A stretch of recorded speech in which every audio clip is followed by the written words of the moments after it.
హరీష్ రావు గారు, ఈ play cards ఏవైతున్నాయో అవి అందరూ తీసుకొని మార్షల్స్కి ఇచ్చేస్తే బయట ప్లీజ్ ప్లీజ్ ప్లీజ్. ఈ ప్రాక్టీస్ మంచి ప్రాక్టీస్. మీరు ఎవరైతే చూపకండి భయం అవుతుంది అధ్యక్ష. భయం అయితలేదు, సభకు అంతరాయం వాళ్ళకి సార్ మీరు ఇవి రెస్పెక్ట్ యూ సార్. అధ్యక్ష అధ్యక్ష అధ్యక్ష అంటే ఏమవుతుందంటే ఇంత ఇంటరప్షన్స్ అయితే నా టైం పోతుంది అధ్యక్ష. దయచేసి ఇంటరప్షన్స్ తగ్గించండి. వాళ్ళు ఆన్సర్ ఎంత 3 గంటలు చెప్పండి, రాత్రి 12 అయినా కూర్చుంటా వింటా అధ్యక్ష. లెట్ దెమ్ నాట్ డిస్టర్బ్ అధ్యక్ష. 100 రోజుల్లో ఇచ్చిన హామీలు అమలు చేస్తామని మరి ఆ రోజు బాండ్ పేపర్లు, ఇది గౌరవనీయులు బట్టి విక్రమార్క గారు ఇచ్చిన బాండ్ పేపర్, ఇది బట్టన్న తన శాసనసభలో ప్రతి ఇంటికి ఇచ్చిన బాండ్ పేపర్ ఇది. అయితే బాధ కలిగేది ఏంటంటే అధ్యక్ష, పెద్ద ఆవిడ, వి రెస్పెక్ట్ హర్, గౌరవనీయులు శ్రీమతి సోనియా గాంధీ గారిని కూడా లెటర్ రాయించారు, ప్రతి ఇంటికి పంపారు. ఇది ఏం రాశారు అధ్యక్ష ఇందులో? మేము అధికారంలోకి వచ్చిన 100 రోజుల్లోనే మా గ్యారంటీలు అమలు చేస్తామని మీ తల్లిగా మాటిస్తున్నాను. పాపం అమ్మగారి చేత కూడా అబద్ధం చెప్పించారు. అంటే మీరు చేసిన పని ఏంది అధ్యక్ష? సోనియా గాంధీ గారి చేత లెటర్ రాయించి ఆ అమ్మగారి ప్రతిష్టకు మసకబారే విధంగా చేశారు. రాహుల్ గాంధీ పరువు తీశారు, బాండ్ పేపర్ ఇజ్జత్ తీసేసిండ్రు అధ్యక్ష మీరు. అధ్యక్ష ఈరోజు తీరా 6 గ్యారంటీల అమలుకు చట్టబద్ధత చేస్తారని ప్రజలు పాపం ఎంతో ఆశగా ఎదురు చూశారు. కానీ జరిగింది ఏమిటంటే అధ్యక్ష, ఆశగా ఎదురు చూస్తున్న ఆ ప్రజల కళ్ళల్లో దుమ్ము కొట్టారు. ప్రజలను పక్కదో పట్టించేందుకు మొదటి అసెంబ్లీ సమావేశాల్లో వాళ్ళు ఏదైతే 6 గ్యారంటీలకు చట్టబద్ధత కల్పిస్తారనుకున్నామో అది లేకుండా శ్వేతపత్రాల పేరిట మొదటి శాసనసభలో కపట నాటకం ఆడారు. చట్టబద్ధత ఏమైందని అడుగుదామందంటే రాహుల్ గాంధీ గారు అయితే ఢిల్లీలో ఉంటారు. చట్టబద్ధత హామీ ఏమైందో ఏ కాంగ్రెస్ నాయకులు కూడా దాని గురించి మాట్లాడరు.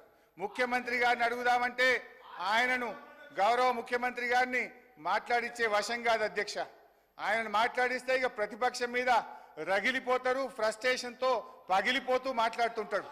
ఆయన మాటలు ఎట్లుంటాయంటే అధ్యక్ష, ఆయన మాటలు పేగులు మెడలేసుకుంటా, కనుగుడ్లతో గోటీలాడతా, లాగుల తొండలు జొర్రగొడతా, పండబెట్టి తొక్కుతా, గోసి ఊడగొడతా, లాగులు ఊడగొడతా అంటూ రాక్షస భాషలో చెలరేగిపోతుంటే పాపం సామాన్య ప్రజలు ఈ ముఖ్యమంత్రి గారిని చట్టబద్ధత ఏమైంది, 6 గ్యారెంటీలు ఏమైందని అడిగే ధైర్యం ఉంటుందా అధ్యక్ష? అధ్యక్ష హరీష్ రావు గారు, బడ్జెట్ పైన మాట్లాడండి. ఇది నేను మాట్లాడలేను, గౌరవ సభానాయకుడు అన్న మాటలే యాద్ చేసిన. బడ్జెట్ ఉన్నది అది అయితే అధ్యక్ష. ఓకే అధ్యక్ష ప్లీజ్.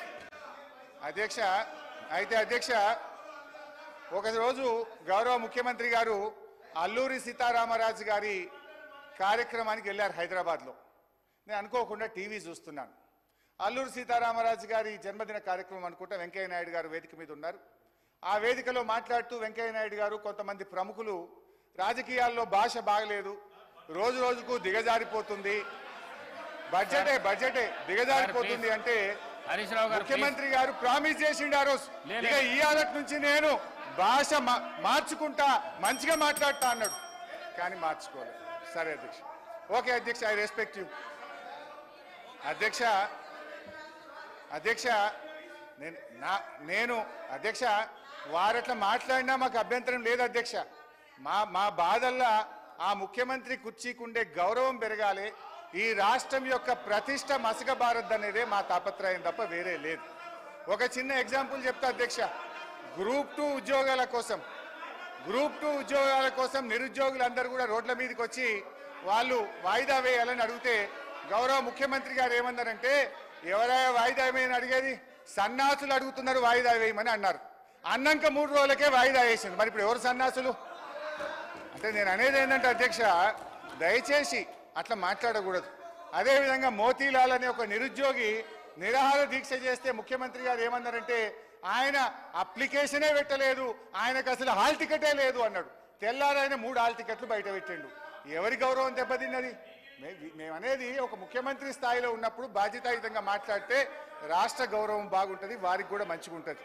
ముఖ్యమంత్రి గారి రాజకీయ రొదలో, తిట్ల దాడిలో 6 గ్యారెంటీల చట్టబద్ధత ఏమైంది మహాప్రభు అనే. 1 మినిట్ సార్, ఒకటి సార్, గౌరవ సభ్యుడు హరీష్ రావు గారు దాదాపు 1.5 గంట అయింది సార్ మాట్లాడబట్టి. గంటన్నరకెళ్ళి ఒక్కసారి కూడా ఆయన బడ్జెట్ మీద మాట్లాడకపోగా ఆయన భయపడతారు సార్ ఒకటే సార్ ఆయన గ్యారంటీలు అంటున్నారు సార్. గౌరవ హరీష్ రావు గారు మాట్లాడిందంతా కూడా సభని తప్పుతో పట్టించేదిగా ఆయన మాట్లాడి చూస్తున్నాం సార్. గంటన్నరకెళ్ళి ఆయన ఆడికే వస్తారు. ఆయన గ్యారంటీల విషయం అంటుండు సార్. గ్యారంటీల విషయం అంటున్నాడు. 2001లో ఆయన పార్టీ పెట్టినప్పుడు సార్